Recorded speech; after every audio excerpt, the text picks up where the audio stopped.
Orale! What's up, homies?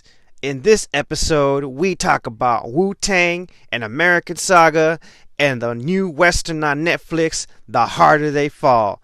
You don't want to miss this one. Wu-Tang Clan ain't nothing to fuck with. Wu-Tang Clan ain't nothing to fuck with. Wu-Tang Clan ain't nothing to fuck with.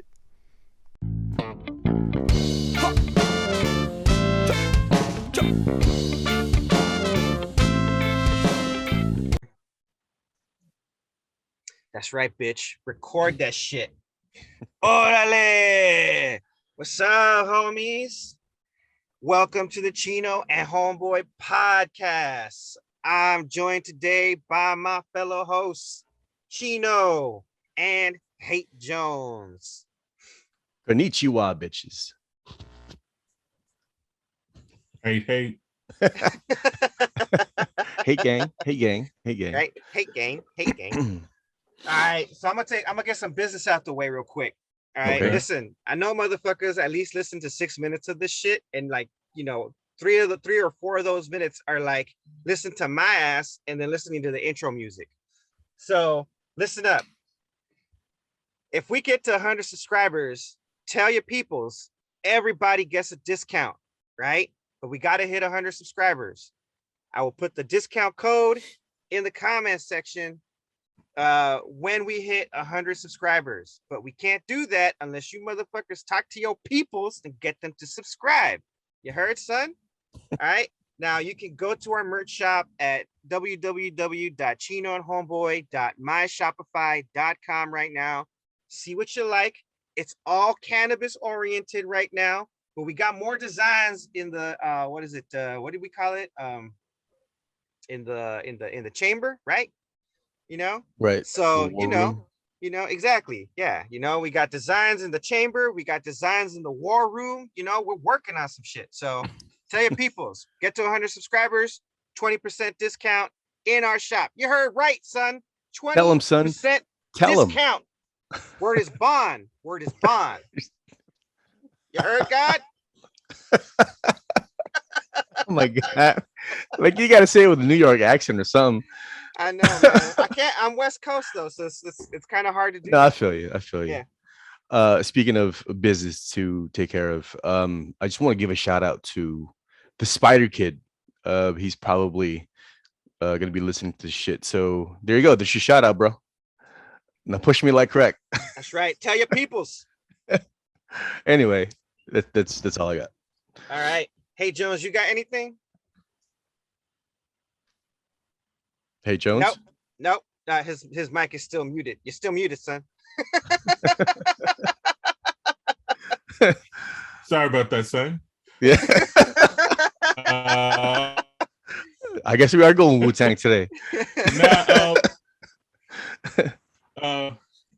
You know what? The only media update, I recently watched The Hardy Fall. It's interesting. I don't believe it lived up to the hype. The what? The Harder They Fall. It was a black Western. Oh, okay. All right. All-star cast, great actors, great acting. Script, not so much. Right. Not that it's a horrible script, right? Yeah. Like literally, it was like going to a buffet. Right. Mm-hmm. You got a lot of shit you like, but you don't get enough of any of them. Right. So like you got Idris Elba. He was the primary part of the advertising. So I thought this nigga was the lead character. Right. Turns out, no, this nigga's the villain. I was like, I thought we was gonna be killing white people. Like Django Unchained? Not necessarily Django Unchained, but just in general, like niggas in the West breaking out of jail. Yeah. The white man coming for you, and we gonna kill them all. Like, it's kind of like what do you call the what? What do you call the what now? You cut out there. Like who? Like Young Gun. Oh, like Young Guns. Okay, right. Young Guns. All right, yeah. Yeah. With that's the one with Emilio Estevez, brother Emilio Charlie Sheen. Estevez. Estevez, that's right. Sorry, Lou, Estevez. Lou Diamond Phillips' son, Lou Chavez. Diamond Phillips. Yep. Was it? That's right, Chevato. Right. Yeah. I love that Lou shit. I Diamond love Phillips. Lou Diamond Phillips, the Mexican Filipino. Right. Well, he's not even Mexican. He's like Irish Filipino or some shit like that. Yeah. And Kiefer Sutherland, and then the other. Oh, was it Dermot Mulroney was in that too? Yes, he was. Dermot Mulroney was. Yeah. Yeah, and then they in the spirit world, dumbass. They can't see us. Remember that? That was him. yeah, I remember that. That shit was tight. I love that shit. Oh man. Yeah. Well, what is it? Speaking of westerns and black people, like, didn't Mario Van Peebles have a western? Like, I just asked Jamie, and he said that in 1993 he had a western called Posse. You watch that? Yes, he did. Yes, I did. I went to the theaters to watch it. I did not watch that because it was 1993. We were in high school, and my mom had a thing about if we go to the movies to watch anything, it's to watch the devil. So, Nah. I never heard of this. I walked my ass right over to the alley. You saw that shit for $5. Man, oh yeah, the Allen was the shit, man. And back in the day, Southgate had a small theater the way Quentin Tarantino now has a small theater in Beverly Hills that was called the Allen, and you could watch movies at a discount after they've done their theater run. It'll go to the Allen, and you can spend $5 instead of $9 to watch that shit. All day price. No, they weren't. They weren't back then. I don't even think they were late, because I saw like Teenage Mutant Ninja Turtles, Posse. I saw all those movies on time. They were just cheap there. Really? Is the Allen still up? One movie theater. Yeah. This is in Los Angeles. I haven't been in decades. Yeah. And it was like the neighboring grew up. Right on.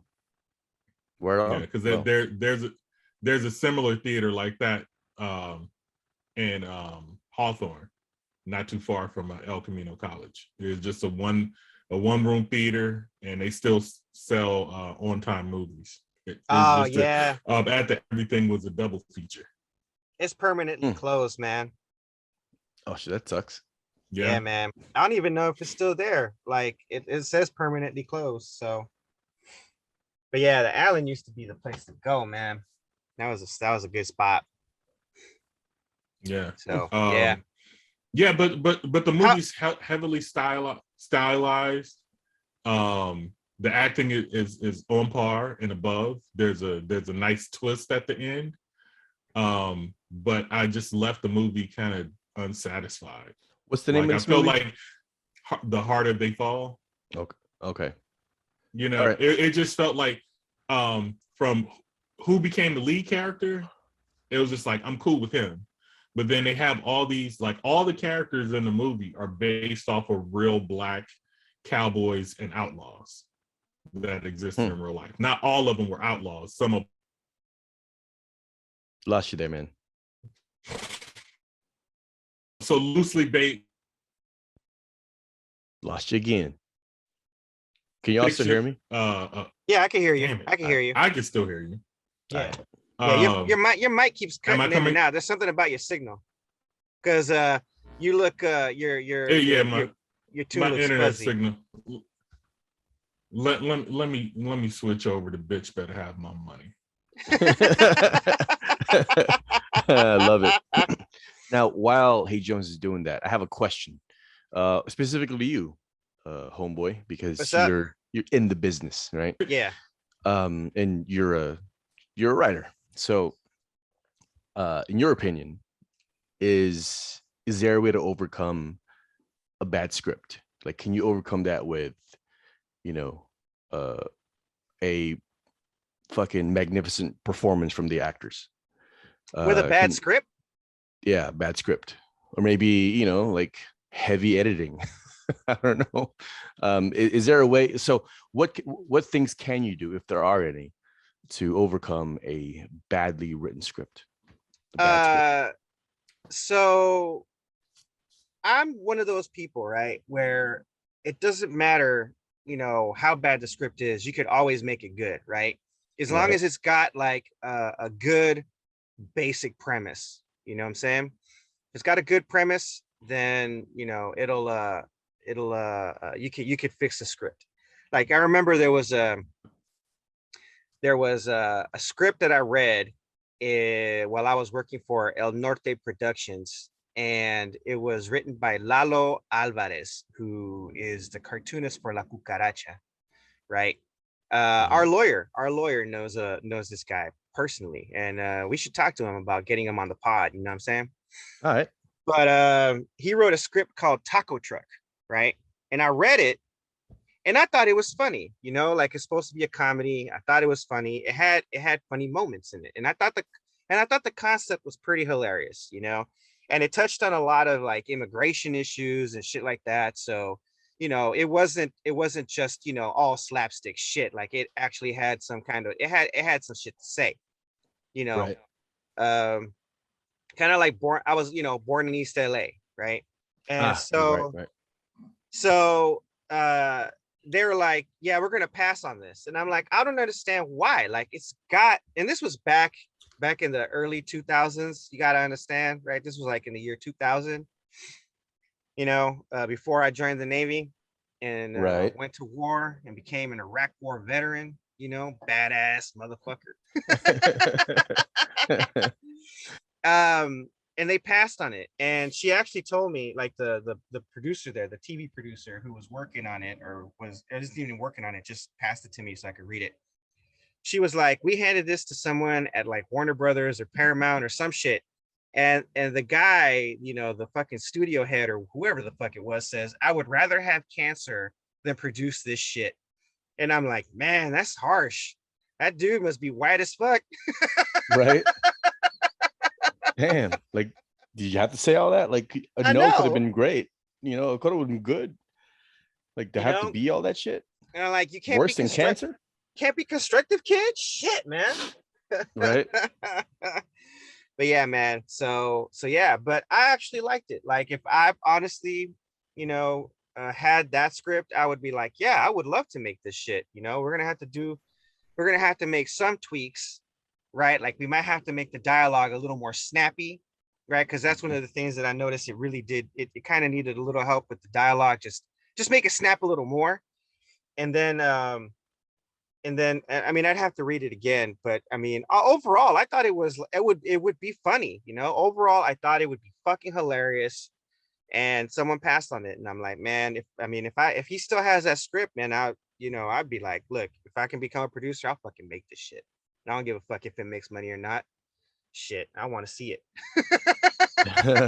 Right. That's all I want. I just want to see it. But yeah, it is possible to make a shitty script good. I don't know if you can make it great, but you can make it good, because a No, what I lot. mean, what It's, I mean it's is, what I mean by asking that is like, you know, I'm not talking about rewrites. You know, like let's say for example, that producer said, "Oh, this is the best fucking script I've ever seen," Yeah, right? But it turns out it's a shitty fucking script, right? yeah. Can you overcome that script without any rewrites? Through acting or through editing, the editing process. Well, all right. So I'll enlighten you on the process. Okay. Once that script is done, it's gonna get rewritten like on the spot. Because shit happens whenever you're fucking filming shit, right? Okay. If you watch that show, the movies that made us, Mm-hmm. right? If you watch that show, when a movie's going over budget and shit, man, there are times when you're like, all right, we're gonna have to rewrite some of this shit, right? So it could have been a great fucking script, but because of circumstances, reasons, they Right. had to like rewrite that. We ran out of money, so we're gonna have to rewrite the tail end of this shit, or we're gonna go over budget, right? Or or they'll go over budget and just not give a fuck. It depends on the director, right? So a director can fuck up a really good script. Another thing is, like, you could have a prima donna actor who goes in there and wants to, like, I want to rewrite my dialogue. And because, he's got more bona fides and more pull in the industry, the director, can't do shit because the producer's like, the actor gets to do whatever the fuck he wants because he's listed as a producer. And so he's like, I don't know if you know this, but I'm not just the lead actor, but I'm the producer. So I'm gonna rewrite my shit. And the director's just gotta huff and puff and fucking go with that shit. And they and an actor can fuck up a movie, I mean, it just depends. Like, there's just so many variables. Honestly, I tell people, look, it's a miracle that any movies get made, period, let alone you get a great movie out of that shit. Yeah, just watch that show, The Movies That Made Us, and bro, you'd be like, man, it's a miracle we got to even get this fucking beautiful piece of shit, to watch. You know what I mean? So what you're saying is you can overcome a bad script. Yes, you can. You can overcome. Yes, you can. It is entirely possible. The stars have to align. Mercury doesn't have to be in retrograde, So what you're also saying is I probably should start writing some scripts. Yeah, you should. Absolutely. No matter how bad it is, it can be overcome. Exactly. As a matter of fact, you can start on the lost episodes. All right. All right.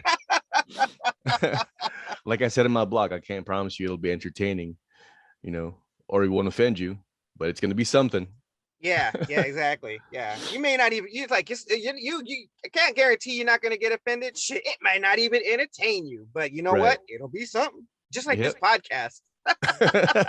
Yeah, it's just like like producing a movie. Like, you could also watch what's that Greenlight Project? If that's still available. There's a bunch of moving parts, kind of like a football team, or the military even, right? Yeah. And the plan all goes out the window slightly the moment it touches reality. Yeah.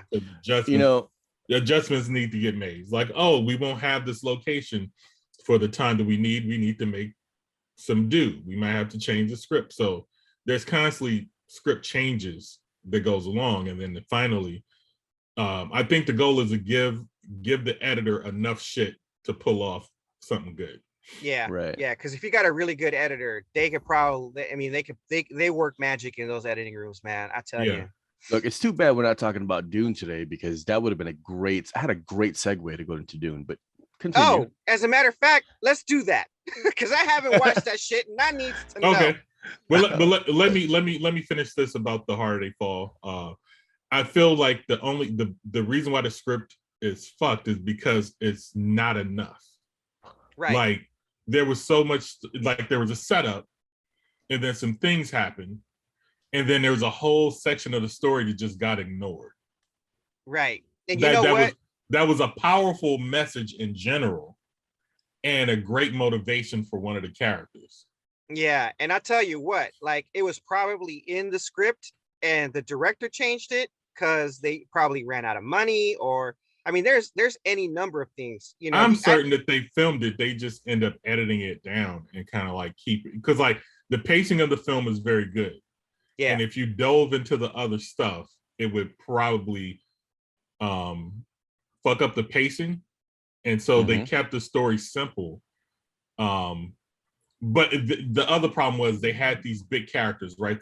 These fictionalized historical figures, right, who actually existed, and they all got a little bit of time. It was like you have an all-star team, so you can't really focus on anyone. Like, that was the other thing. It was like it wasn't a major focus.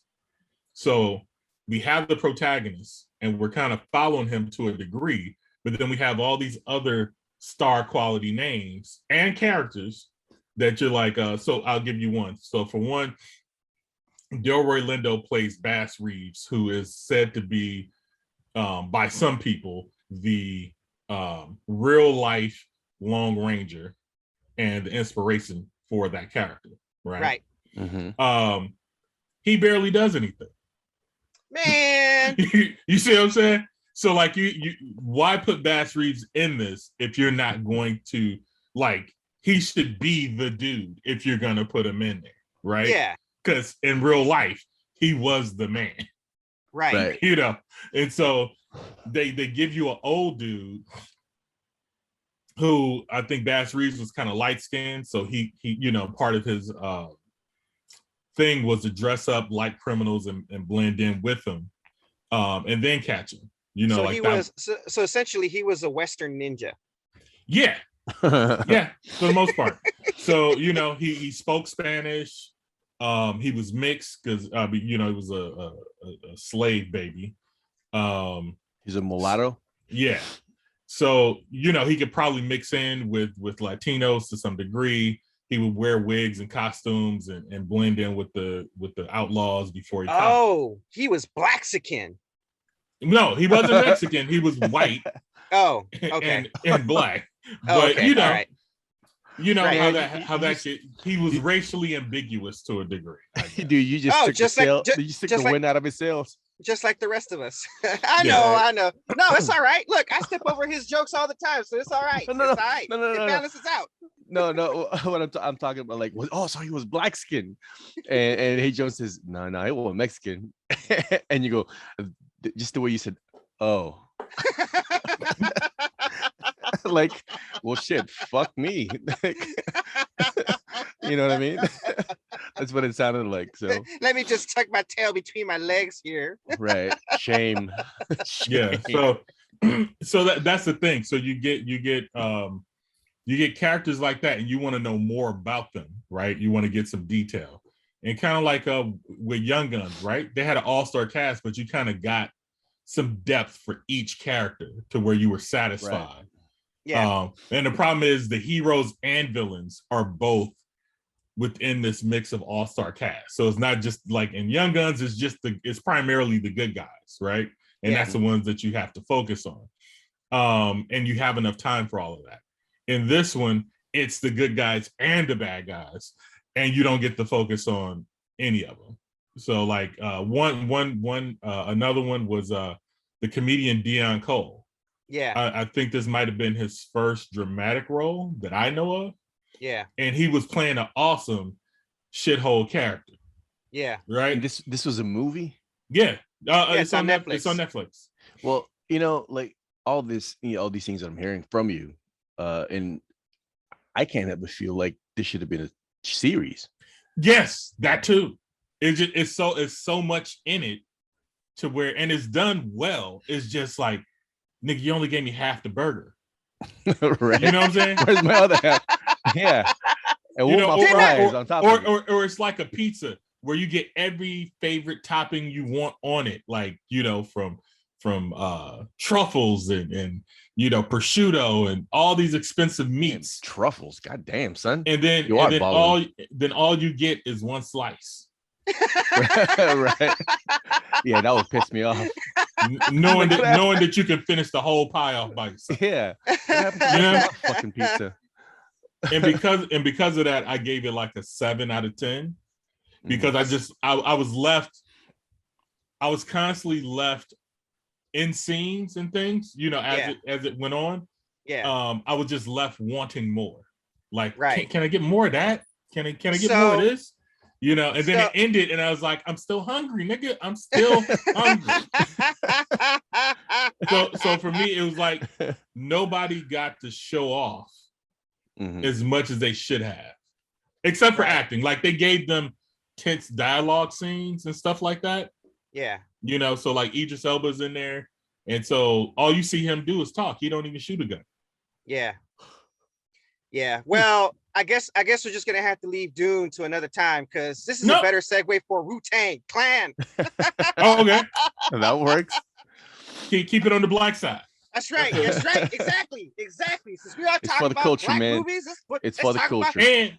And I would like to add, it does have like a hip hoppy soundtrack to some degree because Jay-Z was a producer in this along with Idris Elba and Regina King. Yeah. Does it look like a spaghetti western? Yeah. Like I'm down. It's a full off Western vibe. well produced. Some people say it was more like a comic book movie to some degree because of how good the fighters were, or the gunfighting and some of the things that happened in the film. Shit, I'm down to watch it then. Fuck. No, I mean it's definitely worth a watch. I watched it while like surfing on my phone on Instagram and shit. So I plan on rewatching it in a focused watch. Guess we're gonna have a Turnstile Thursday episode out of this one. Right on. But what I'm saying now was like my initial results. Right. You know, okay. Yeah. You know what? You made me want to watch it. Like even though it's gonna leave me hungry for more, it's all right because you know. And I love the fact that it's showing that niggas were in the West. Yeah. And right. Like the term cowboy came from like black cowhands not being called a man. Yeah. You know, and how it like they're like the perfect example of whitewashing. Okay. Right on. You know, so there were black outlaws, there were definitely black cowboys, there were black marshals or rangers, and none of that shit has ever been shown to us at all. Except for I think there was a couple of movies that like Fred Williamson and what's that other football player turned actor from back in the day? Damn it, what is his name? The fucking Hightower? No. Jim Brown. Oh, okay. Oh, gotcha. Yeah, except for them two niggas. There was basically no black people in the West. Or Western movies that even featured black people. What's the name of this movie? The Bigger They Are? No, the harder they fall. Okay, gotcha. All right. So it's the second half of that statement. Right. All right. So here's the assignment. Here's the assignment for Turnstile Thursday then. And that's we're gonna watch Chino and I will watch The Harder They Fall, right? Mm-hmm. And then we'll watch Posse. It's on Amazon Prime for $3.99. Oh shit. Okay. Right. Yeah, because Mario Van Peebles, by the way, also directed some episodes of WuTang and American Saga. No Wu-Tang shit. Clan ain't nothing to fuck with. WuTang Clan ain't nothing to fuck with. Yeah, I remember seeing that. Yeah, you're right. Yeah, I read credits, man. I read the credits. I need to know who made this shit, man. And Mario Van Peebles was an executive producer on a lot of these episodes, and he directed a couple of them. In fact, he directed the last one in season 2, which I finally got done watching. Now it all makes sense. Because he never gets a full budget. Right. Something always gets fucked up. Something always happens. Man. It's like this does feel like New Jack City to some degree, and now I know why. It's got that New Jack City feel, son.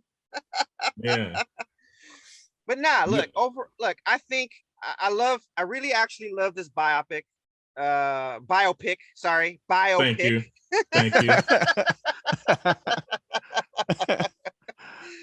I really like this biopic. I can't wait to see season 3.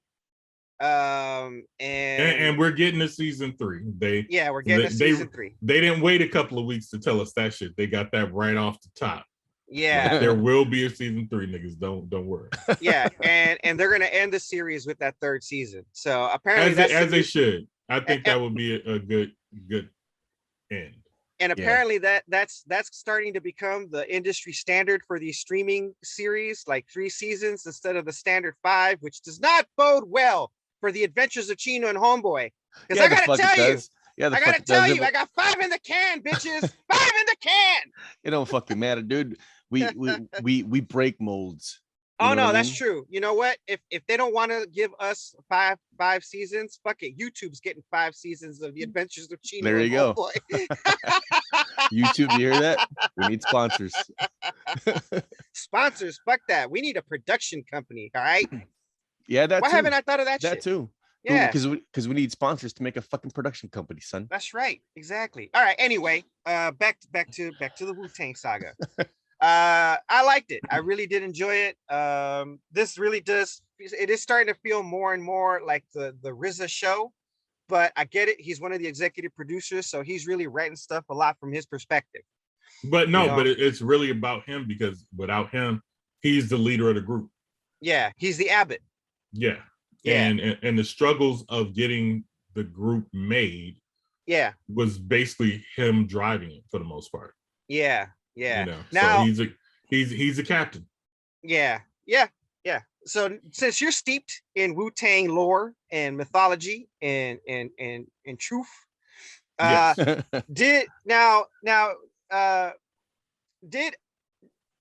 I went and I did some research, right? I did some cursory Google searches while when I saw ODB get done wrong by the RZA and get sent to Elektra and shit, now how did that turn out? We're going on, almost 20 years on since ODB's passing. He did sign with Elektra. And he's not a Def Jam artist. And his grandbabies are living large off his songs and shit. Unless they sold them. All right.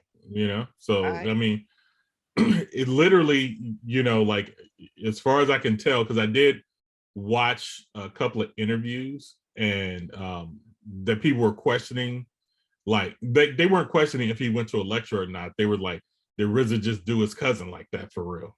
Yeah. And I'm like, honestly, if I had the power and one of my dumb cousins had a decision to make. No. Let's not do that. If Homeboy, you had to, if you had the power and Homeboy had to make a dumb decision like that. Right. Because Homeboy would make some stupid shit like that. So this is where I put it. I couldn't do you because you're not my blood relatives. I would advise you as such and let you do your own thing. Yeah, but if you're like my you do let me do a lot of stupid shit. So yeah, because I have no control. Like it's right. Like I would, like if you were my cousin, I would feel comfortable that I could beat your ass to stop you and still be friends afterwards. Right. I don't know how that would work, just being non-relatives. Right. Or let's say it's different with somebody that I've known my entire life from childhood up, opposed to somebody I've known part of or half my life. You know? Okay. Word. Okay. But I like if I was in that position, I would do the same thing. It's like, nigga, they're giving us the same money and they're gonna allow you to get your shit back. Yeah. You know what I'm saying? Like that's a no-brainer. Like you could go, like you want to go over here and get fucked because the setup is prettier. Yeah. Right. You want the accolades of being a Def Jam artist, but if you'll never get your artwork back from them, what's the use? Yeah. Yeah. So I could see like him being angry and stupid and like what they portrayed, I could honestly say like that was probably all real. You know, like them bum rushing the stage at the Gavin convention. Jack the Rappers. Jack the Rapper, yeah. That's totally a real story. Yeah. That's what, when I saw that shit happen and it was playing out, I'm like, you know what, they actually did that shit. That takes some balls, dude. Yeah. Hell yeah, man. That's I look a lot more I like the part where the audience was like, man, they rushed the stage like they was robbing the place. Right. And I'm like, man, that is tight. That was tight. And what track did they perform? WuTang Clan ain't nothing to fuck with. Yep. Dude, it's so appropriate too. It's so awesome. No, understand, all the WuTang members are ex-criminals. No, they've all been locked up. So it's a totally different mentality. I mean, they don't do gangster rap in the traditional sense. So that shit never like kind of shadowed them heavy or painted them wrong heavy. But all those dudes are street dudes. For real. I get that. I get that. I think maybe the weakest one in the group was probably ODB. I don't know what his criminal resume looked like outside of the shit that he's done as an adult. Yeah. Because I'm like, if this show goes any further, it will turn into the ODB show because he has the most entertaining exploits out of all of them. Yeah. I do see the setup though, setting ODB up as a tragic character though. Yeah. because the heavy drinking, heavy partying, heavy drug use and shit. I could see that. Yeah. And I'm wondering, like, what part of his personality is it that put him on that kind of a trajectory. Um. Well, I think partly he does Wasn't he have bipolar? he does have some kind of mental issues. I don't know if it happened before or after drug usage, but when he got locked up as a star, he was, he tried to kill himself. He tried to set himself on fire because he couldn't deal with being locked up. Because I think he was also in a mental ward inside the prison. Yeah. And he couldn't deal with the treatment. So he was all kind of fucked up. So when he died, like I was looking at an interview that was done with Divine, and he felt fucked up that Damon Dash stole ODB from him without kind of talking to him. Yeah. And then he said when he talked to ODB, he was like, man, he was kind of prophetic about his death. Right. And shortly after he died. Now I wonder if they're going to show his notorious exploits with the Walmarns. Well, it goes beyond the women's. I know, but I know that it goes beyond the women. I mean, they kind of allude to a lot of it now. The only thing, like I heard Divine talking about how even in like during the time of this film, and he has a girlfriend, right? And he was cheating on her. Yeah. Like a lot of these dudes were cheating on their women, but it's just like being an infidel in that degree isn't a positive image. Right. Like that's not something that they want to promote. Yeah. Really, like if it was poignant to the story, then we'll put it there. But we don't want to promote like, hey, you could be successful and cool and cheat on your woman and all this other shit. Yeah, they're trying. I can see the Riz is trying to be very, very respectful to his cousin because he's really portraying him like he's portraying him in an honest light, but he's also in the best of light. Yeah, in the best of light, he really is being very, very respectful to his cousin's memory. So I could see that like they're not trying to exploit. They're really just trying to tell their truth as best they can from that their creative standpoints. Yeah, because I'm looking at it like it started off as a Ray and Ghost show. Now it's like the RZA show. Now they flow out of this, it could become the ODB show. Yeah. And then they can basically end it with, him at some point, and not necessarily end it with his death because that would be kind of shitty, but end it right before or something like that. Yeah. Yeah. But yeah, so it was interesting, like because a lot of WuTang interviews are popping up now. So I watched an interview with Capadonna, and they just let him walk on and join the team when he got out of prison. Yeah. I was gonna say, wasn't he locked up? That's the reason why. No, it wasn't even that. He wasn't even a part of the group. He wasn't in the plane at all. Yeah. Okay, gotcha. So he was in prison or in jail. I think he was in Rikers Island or something like that. And I think even though he grew up with some of them, I think him and Divine were also in prison together. Or locked. I keep saying prison, but it's jail. Right. And then when he first got out, he's actually in the video that they were filming. Oh, okay. So he's the guy who walks over and he's like, man, just get in the video. Yeah, that's right. And he's like, I don't know nothing about that. So that dude is paying Capadonna. And then he said like right after that video, he got locked up again. Oh, shit. And then when he got out, they basically put him on, and let him join the group with everybody else with almost the same equity as everybody else. Oh, what about You God? Because he was locked up too. Yeah. Well, that's why he's not on most of the songs on 36 Chambers. That's right. We talked about that. Yeah. So now like did You God? Oh, his baby died. So like they're gonna cover that shit too. Oh shit. So Damn. there was a shooting, and his baby got caught. Fuck. Man. So like that's dark. they all got a lot of tragic shit that I'll say. happened during the birth of the WuTang, you know, or during the career of the WuTang. Yeah. You know, the only one I think that hasn't shared too much is Method Man.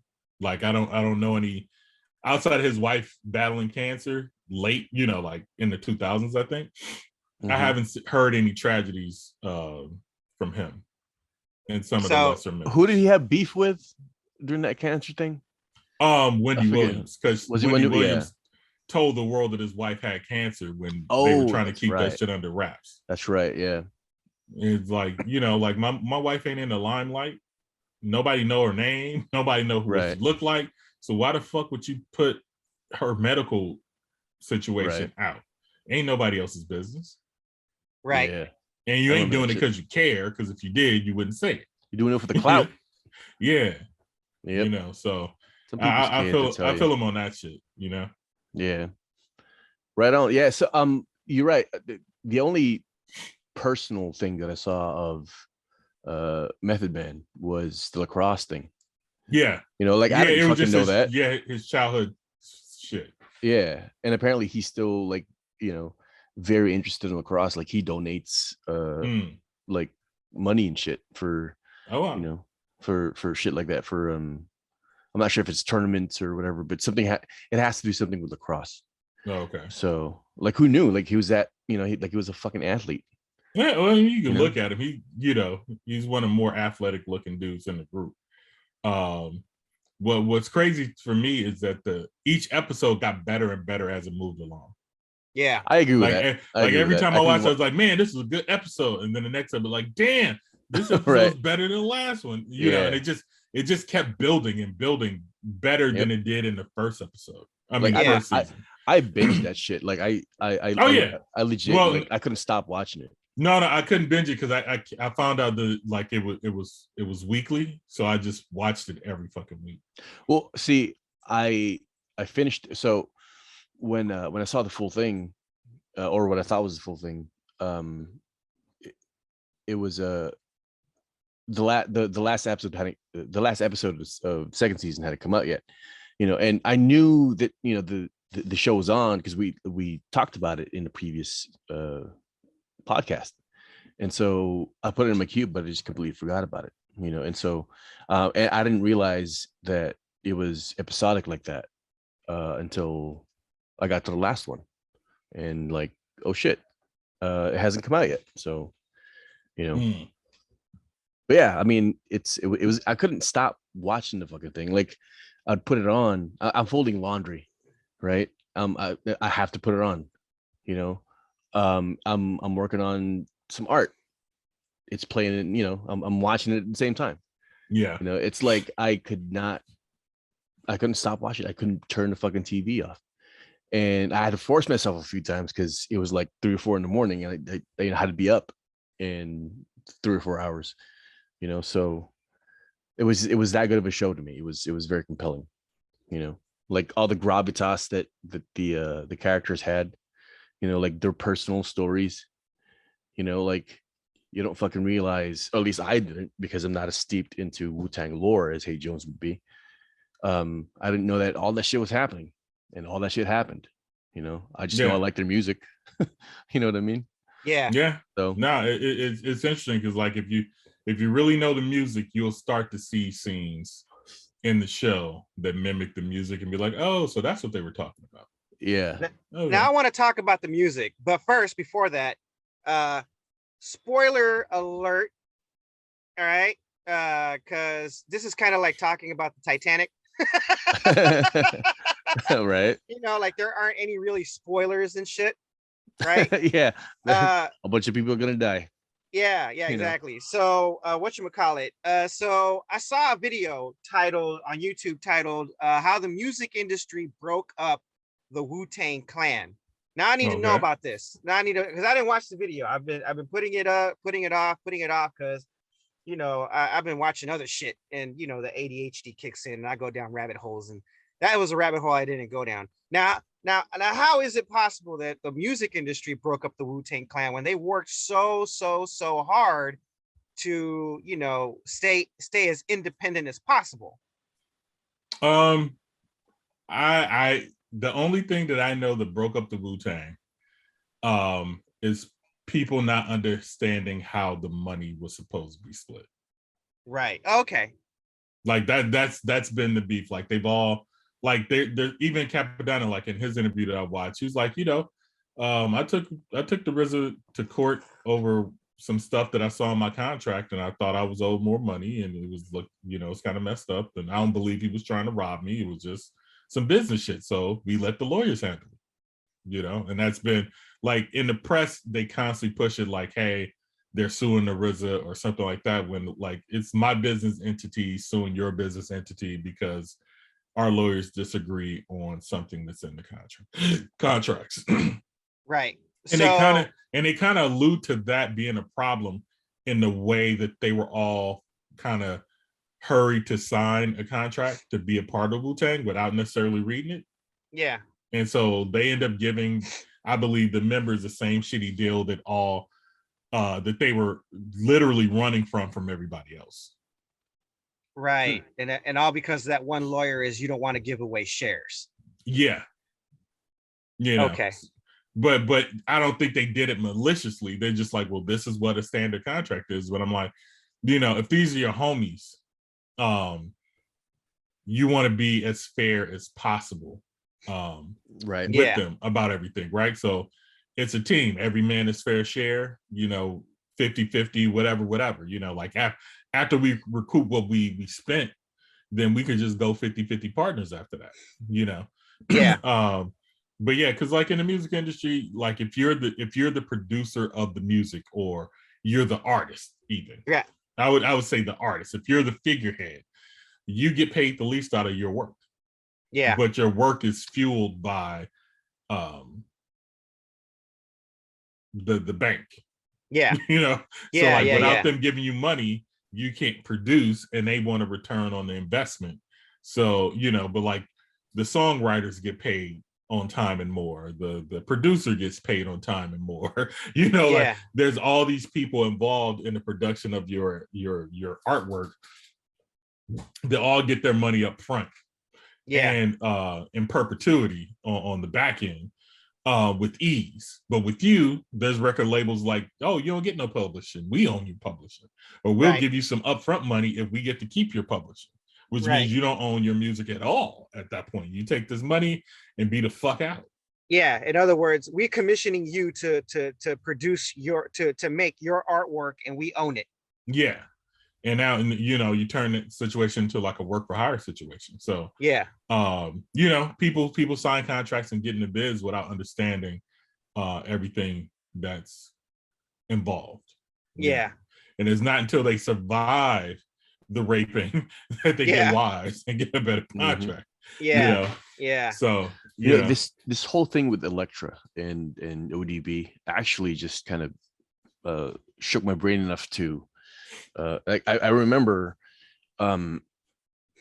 Metallica getting their music back. They got the rights to their music back, and they formed their own label, Blackened Recordings. And so that at that end, all they need is distribution deal. Yeah.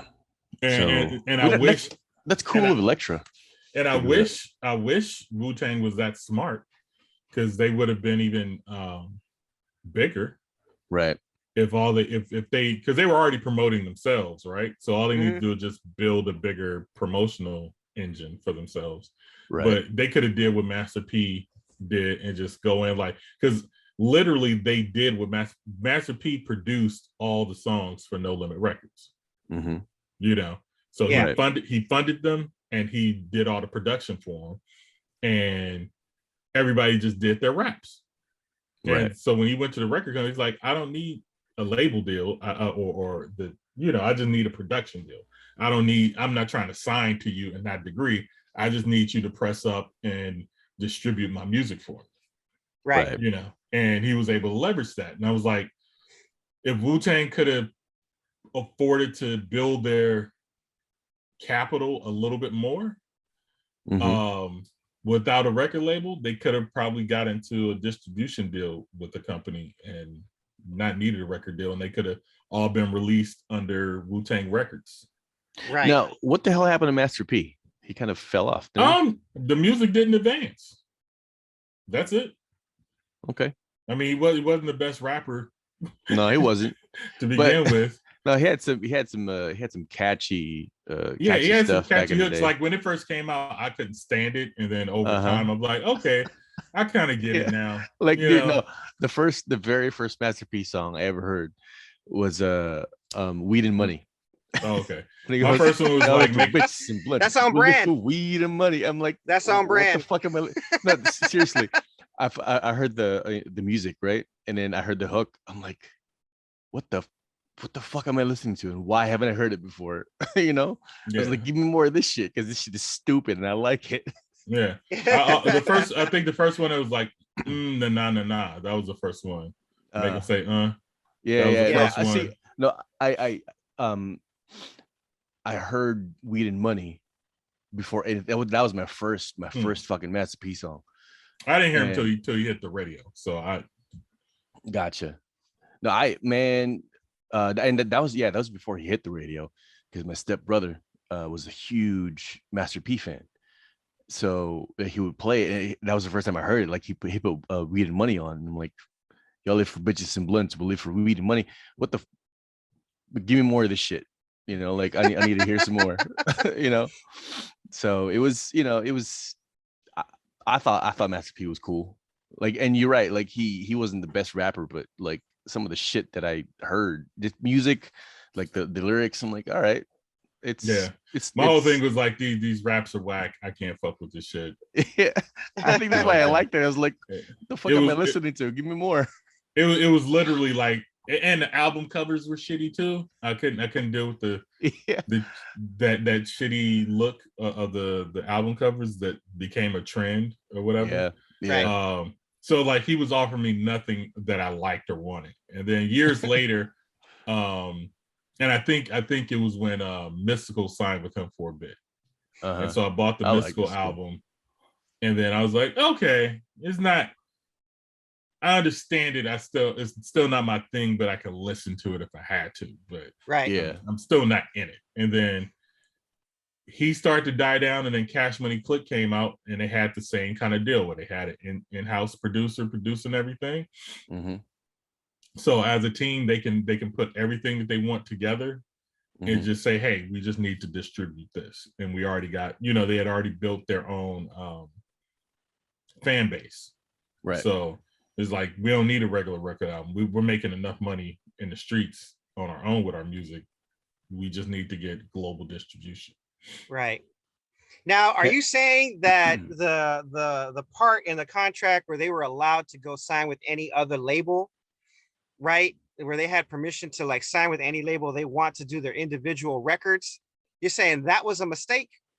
I'm not saying it was a mistake. It was innovative for that time. Right. Because nobody could do it. But I'm saying because they were all in-house, right? They went somewhere with their own money and produced their own album. Yeah. What they really needed was just distribution. They didn't need a record deal. Gotcha. Okay. Because the album went platinum, or multi-platinum over time. Yeah. So they would have earned more, right? Because they would just distribute. You would take your cut and give us WuTang Productions or WuTang Records the rest of the money, and then they would be able to distribute their money to their artists after that. Yeah. And then use that money to, we're gonna launch your album, and they can give every artist the same fucking budget at that point if they want it. Versus if they go to different record labels, depending on their cachet, we'll give you 150,000 advance. We're only going to give you 75,000. We're only going to give you 50,000. And it can run the gambit, going individually, right? And that also opens up for them, the individual, some to get picked and some not to get picked, right? Yeah. Mm-hmm. Versus if they're producing them all themselves and promoting it all themselves, they can make sure that everybody got the same amount of hype to put out, so everybody has a fair chance. Like, we're gonna we're going to give you the same marketing budget, and we'll figure out how we're going to market you, that you agree with. And then whether you succeed or not is going to be based on whether the music is good enough and the fans like it enough in XYZ. Right. But at least everybody would get a fair launching pad. Right. Because even some of the weak niggas in Cash Money Click made money, Gotcha. or sold records, It wasn't just Lil Wayne. Chino, Chino, we need to talk to our lawyer about this. Absolutely. Now, watching the WuTang American Saga, I listened to 36 Chambers, right? How'd you like it? That is a tight as fuck album. Like right? I think there's maybe like 1 or 2 songs that just don't hit right, you know. But if I listen to them long enough, listen to the album long enough, like because Pandora's got the extended version of this shit, right? I've never listened to an extended version. I think I have that same. I have that same album. Yeah, don't. This motherfucker. Don't. 36 Chambers on its own is tight enough. Like when I started hearing the extended cuts, right? Like the extended versions, I'm like, all right, I've had enough of this. Don't overwhelm me, RZA. Don't overwhelm me with this shit. I ain't that thick. I ain't that deep in the game yet. But 36 Chambers on its own, that is tight as fuck. All right. It is a great album. There's only a few albums for me that are like that, and I know I'm gonna sound like a pussy, right? Well, no, like a punk ass bitch, because pussy's tough, can take a beating. I'm gonna sound like a punk ass bitch when I say one of those albums is Counting Crows, August and Everything After. That whole album, every song on there, fucking awesome. I could almost listen to every song on there. Caifanes, Nervio del Volcán, that shit, what is it? La Cuca, Invasión de los Latidos. I have that album. Yeah, that's a fucking badass album, bro. Let's see, what else? I love Pearl Jam, Madre in that one. Pearl Jam's 10, Nirvana's Nevermind, Soundgarden's what is it? So the one Super Unknown, that album, all the songs are fucking awesome. Like, there's very few albums where the whole fucking thing is actually really fucking good. The first System of a Down album was like that for me. Everything was just quick. First 2 System of a Down albums, because I got the second one first, and then I went back and got the old one. And fire. Man. Look, I'm gonna put it to you like this. What's that? Hold up. What's that one System of the Down song? Sashimi? I don't even know the title. Sweet Pea? No. It's got some weird Suki name. Sudoku. I have no idea. I'll have to look at their hold on. Look at their liner notes. Let me consult Jamie. All right. What were you saying? Hey Jones? For me, I only listen to albums that are like that. Yeah. So like for me, if I put it on, I have to be like in the 75 to 90%. This is all fire, or I'm not listening to it. Right. Yeah, I kind of feel the same way, because otherwise, just give me the singles. I'll make my own playlist. I don't even. Well, I'm recently getting into singles now, because like I'll just add all my albums to my favorites on my music service, and then just listen to that as a mix. But generally, I'm not into mixes, because I usually just want to listen to, like if I'm in the mood for Ghostface, I just want to listen to Ghostface. I'm not trying to listen to Ghostface and then, Master P, Right. So like most of my shit is like I only collect albums that I can listen to forward and back. Right. Well, I'll admit this much, right? So Pandora, God bless its digital little soul. After I got done with 36 Chambers, first 2 fucking artists from the Wu-Tang Clan, their solo albums was ODB and Method Man. Yeah, first 2. Then it was Ghostface Killer, and then Raekwon came up. Like I didn't even like, and it just ran through those 4 Wu-Tang members, like randomly picking songs, songs I never heard. So It didn't even pick up Wu-Tang Forever or was it Return of the Wu, any of the other Wu-Tang albums. Yeah, just they waited too long to make secondary Wu-Tang album. Yeah, like when Homeboy album was fucked in the flood and they were struggling to get him out, they should have put out a Wu-Tang album in between that to relaunch the, they should have, okay, the first album got these 5 motherfuckers launched, let's put out another album, get the rest of you niggas launched, right? That's how it should have followed, but they waited, they were having beef and whatnot and life challenges and things of that sort, so yeah. But I gotta admit, my favorite song is Cream, man. That's one of my favorites right now. Cream is probably the best song on that album. Yeah, because cannabis rules everything around me. Cream, get the money. Dollar bills, y'all. Yep. I mean, I can't get that out of my head. No, it's catchy. It's definitely catchy. I like that song. I mean, given that we're trying to launch our own, television animation production company, dude, it fits. All right, that's the reason why I like it. Okay, for personal reasons. Why are you so mad? Because I feel like I gotta justify myself to the audience. Little man syndrome. Well, I mean, little dick syndrome. There are 4-star songs on that album. Wu-Tang Clan Ain't Nothing to Fuck With. Mm-hmm. Protect Your Neck, Method Man, and Cream. Like those are the all-star songs. M-E-T-H-O-D, man. Yeah, I like that song too. I gotta admit, I do like. I also like the one with Ghostface and Raekwon on it. The one is was it All That Simple? I like that song too. That's good. But I'm saying like when you think about like just a banger that everybody's gonna like, those 4 songs are the strongest songs on that album. Yeah, Protect Your Neck, Method Man. Yeah, I'll admit, that's true. That's true. Like the beats banging, the flows are good, the energy is right. Like, you put them on and they just last forever. Can It All Be So Simple was one of my favorites on the lower energy side. I like Seventh Chamber. I think that the ominous beat in the beginning is just incredible to me. And then the rest of the other ones that you guys said, those are all good fucking tracks.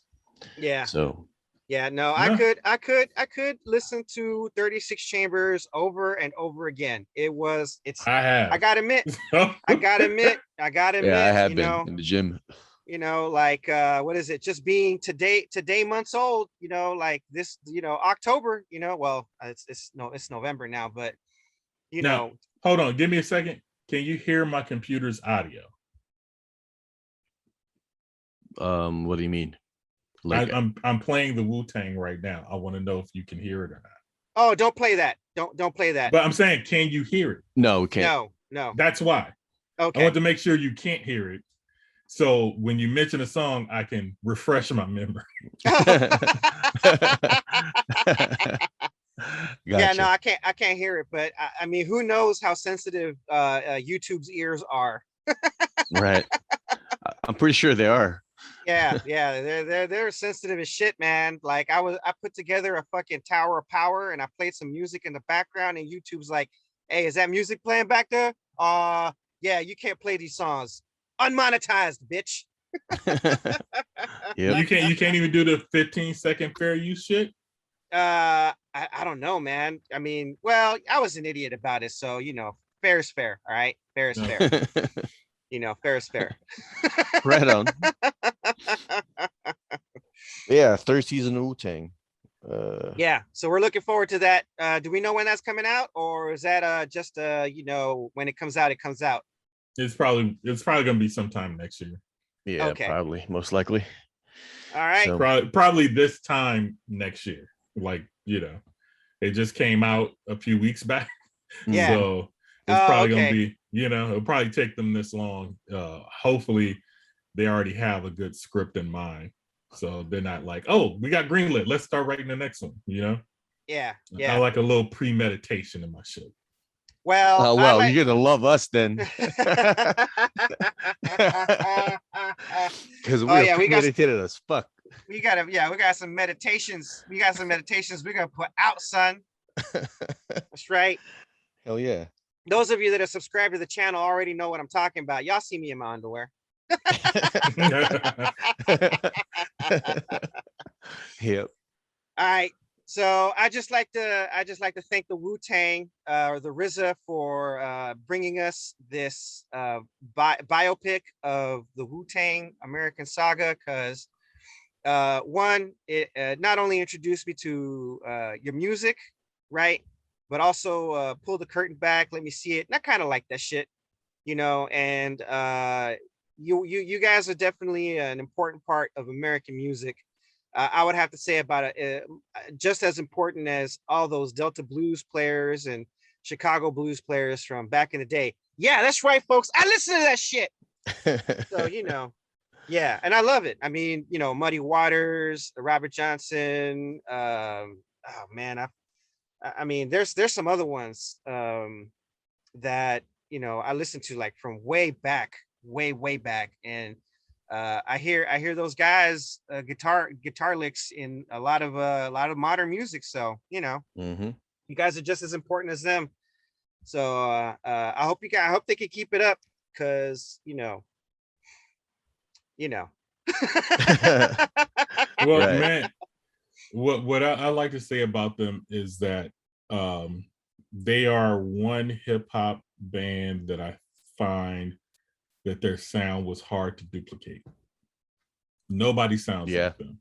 Yeah, that's true. Nobody will sound like them. You know what I'm saying? Yeah. It's like they don't even sound like each other. You know what I'm saying? Right. So, well, doesn't that kind of testify to the RZA's, you know, musicianship, his production, his talent, genius? Yeah, his talent. Yeah, it's just like it's an ill combination, but there's some people like you couldn't copy them.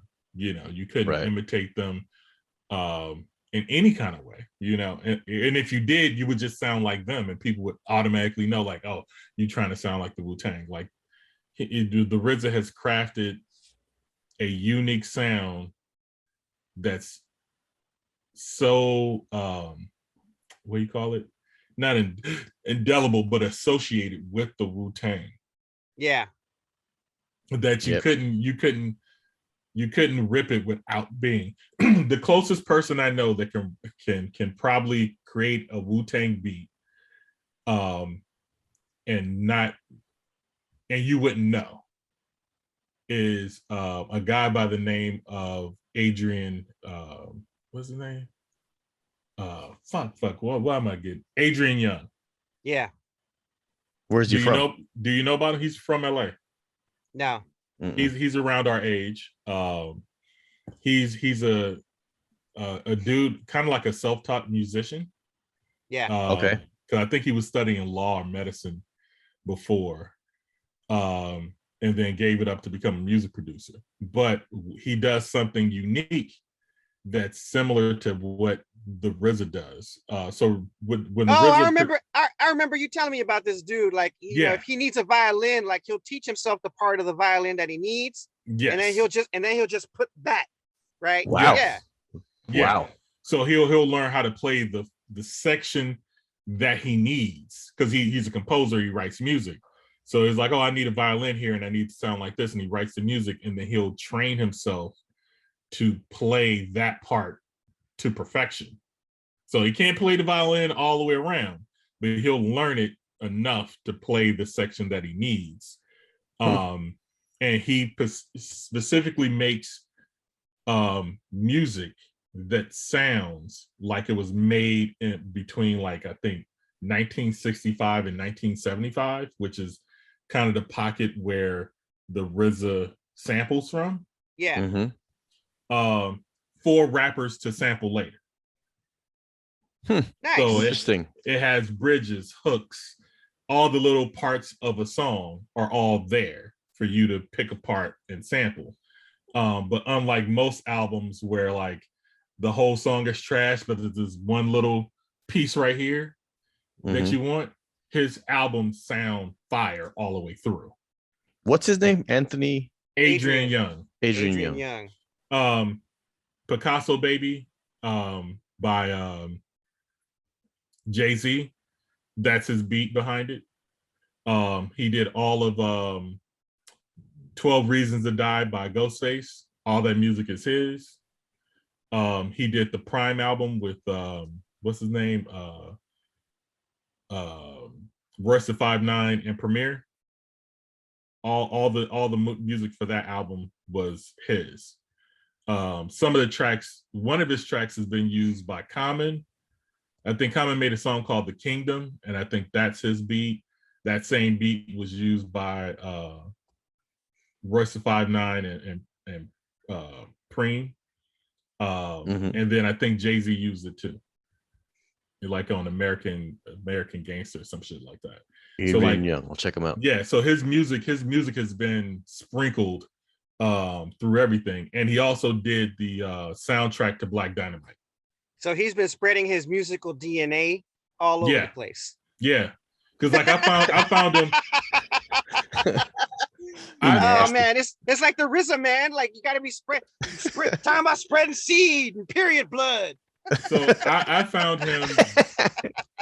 I found him by I forgot about that shit.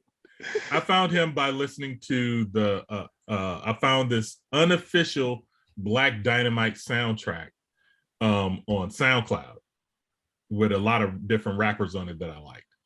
And it's kind of like autobiographical to the cartoon movie. Right. So and it was awesome. I'm like, man, these beats are fire, the raps are fire, all gravy. Later on, I found out that there was an official soundtrack. And so I ended up finding that and realized they took the beats from the official soundtrack and just put other rappers over it. Where the original one was just a lot of soul sounding music or music that you would think would be in a 70s exploitation, black exploitation film. Right. You know, full with lyrics and different singers and stuff like that. He even had Tommy Davidson sing a song. Have you ever heard? Hold up.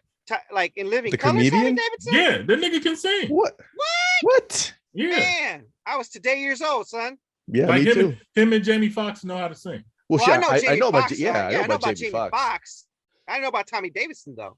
Yeah, like he would always like in Living Color, he would break out in a little song, but it was always comedic, so you didn't really take the singing true. But he can sing, he can hold the note. But he just sings like a little portion. So if you ever heard what's the brother name? Chef from South Park. Oh, Isaac Hayes. Yeah, have you ever? I don't know. Did Isaac Hayes make it or somebody else? There's a song called "Freddy's Dead." Yeah. I remember that song. You're okay. So they have a song that sounds like "Freddy's Dead." That Tommy Davidson sings. Interesting. I did not know that. Yeah, or he either sings it or he sings the hook on it. Okay. Yeah. So yeah, so he's a good listen. His music is a lot of good mood music. So he usually puts out an album. Hold up. We talking Adrian Young still? Adrian Young. He'll put out an album with the lyrics and the song on top, and then he'll put out another version with just the instrumentals. Okay. Yeah, I just downloaded or added his latest instrumental. Yeah. Into my library. So yeah, I've seen. I think his studio is in Highland Park. I think he owns a bar over that way, and he performs at this lodge that's across the street called the Lodge Room. And I've seen him perform like 2 or 3 times. Okay. Over there, like it's his band. Well, what ended up happening is he joined forces with Ali Shaheed Muhammad from Tribe Called Quest and created a new production band called the Midnight Hour.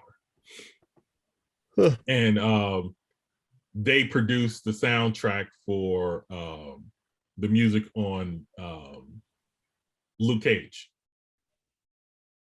Okay, the show. Yeah, so all the music on there except for the guest appearances. And I think one of the guest appearances is actually they reproduce some of their music for some of them, but all the music. Like I actually went to a show where they performed all that music, and I got front row center tickets. I was the first motherfucker to buy a ticket. End up taking my homeboy Brian, and it like the show brought tears to my eyes. That's how good it was. Damn. Like well, we found out like Fife had died while they were producing this, and so they have an orchestra attached to the group, right? So there's like the main group, and then there's an orchestra. So while they were creating music for a death scene of one of the characters in Luke Cage season 1, Fife had died, and the orchestra leader mother had died, and they had to go to work the next day or something like that and kind of produce this death song. And so they told that story, and then they played it, and everybody in the audience was moved, because like everybody in there are hip hoppers, and so everybody's definitely attached to Fife being dead. And then you get this music and you get the story, and like the emotion was just thick in the air, brought tears to your eyes. It was ridiculous. How is that show? Luke Cage. I liked it. I mean, it's a little lighter than like Daredevil and Punisher. Yeah. You know what I'm saying? Yeah. It was dealt with a lot of kid hands on that one, which I wish it was a little bit more grittier. But overall, it was enjoyable. I liked the villain in the second season more than I did the first, because he was a little bit more on equal footing and a little bit more vicious than Luke Cage. What was Luke Cage's name? Well, I mean, Luke Cage, obviously, but he went by another name. I think it was Power Man. Yeah, Power Man. Yeah. Right on. And and I guess that was short for Black Power Man or something. Oh, for real? Nah, I'm just joking.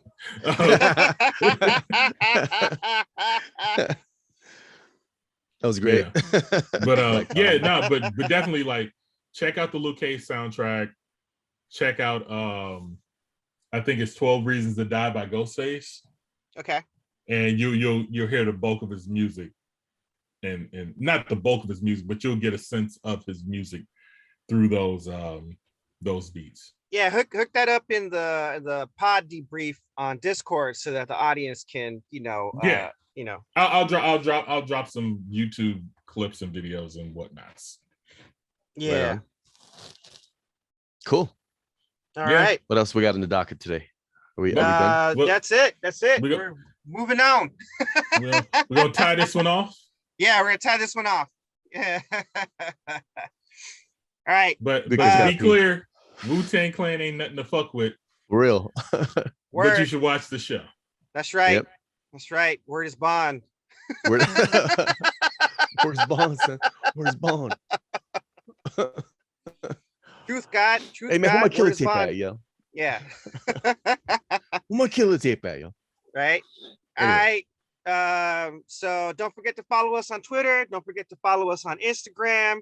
Remember, tell your homies about us. 20% discount when we reach 100 subscribers. All right. Remember that. For all y'all, not just the subscribers, but everybody. Once we hit 100, telling you, man, 20% discount in the shop. Link is in the banner. You know how this shit works. All right. That shit, y'all son. got him angry. That's right. Y'all got him angry. That's right. Round me up, son. Round me up. Until next time, homies. Peace. And konnichiwa, bitches.